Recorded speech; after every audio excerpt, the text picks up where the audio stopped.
कर्मयोग भगवद्गीतेच्या 6व्या आणि 8व्या अध्यायांमध्ये पूर्ण पुरुषोत्तम भगवान श्रीकृष्ण सांगतात की अष्टांग योग पद्धतीचा उद्देश मन आणि इंद्रियांना नियंत्रित करण्यासाठी आहे।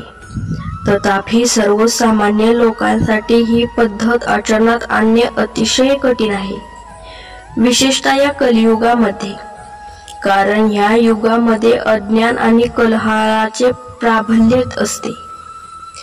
भगवद्गीतेच्या 6व्या अध्यायामध्ये जरी ह्या अष्टांग योग पद्धतीची विशेषत्वाने शिफारस केलेली असली तरी भगवंत ह्या गोष्टीवर जोर देतात की कर्मयोगाची पद्धत अर्थात कृष्ण भावनेमध्ये केलेले कर्म हे ह्यापेक्षा श्रेष्ठ आहे।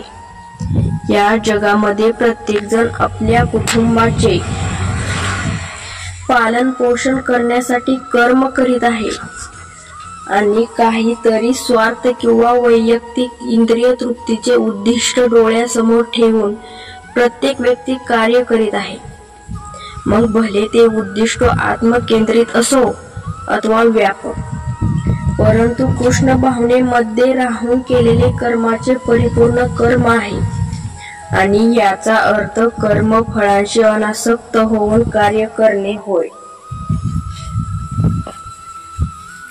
कृष्ण भावनेमध्ये राहून कर्म करणे हे आपले कर्तव्य आहे, कारण मूल्यतो आपण परमेश्वराचे अंश आहोत। शरीराचे विविध अवयव हे त्यांच्या वैयक्तिक संतुष्टी करता कार्य करीत नसून ते संपूर्ण शरीराच्या संतुष्टीसाठी कार्य करीत असतात। इथे पूर्णांशाला संतुष्टी प्रदान करणे हा उद्देश आहे। त्याच प्रकारे जीवात्म्याने वैयक्तिक आत्मसंतुष्टी करता कर्म करण्याऐवजी पूर्ण पुरुषोत्तम भगवंताच्या संतुष्टी प्रीत्यर्थ कर्म करावे। अशा प्रकारे कर्म करू शकणारा हा परिपूर्ण संन्यासी आणि परिपूर्ण योगी असतो। सांख्य योगाशी संबंधित असणाऱ्या भगवद्गीताच्या 6व्या अध्यायातील पहिल्या श्लोकात भगवान श्रीकृष्ण सांगतात, अनाश्रित कर्म फल कार्य कर्म करोति यम स संन्यासीच योगीच न निराग्निर्न चाकिर्य।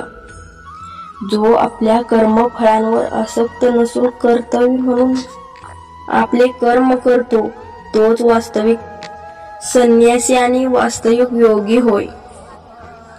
पण जो अग्निहोत्रादी कर्म करीत नाही तसेच आपले कर्तव्यही करीत नाही तो संन्यासीही नाही किंवा योगी सुद्धा नाही।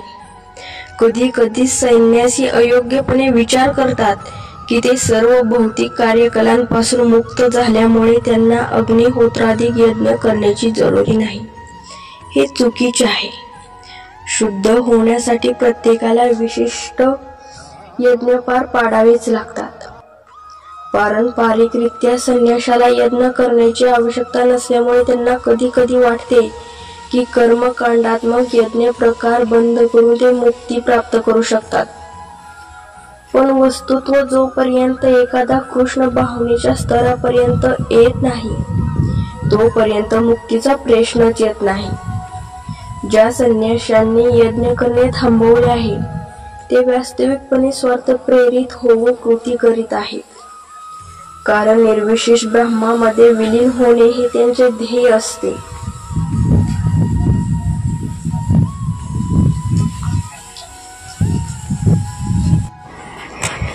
निर्विशेषवाद्यांचे हेच अंतिम ध्येय असते, निराकार ब्रह्माशी एकरूप होणे।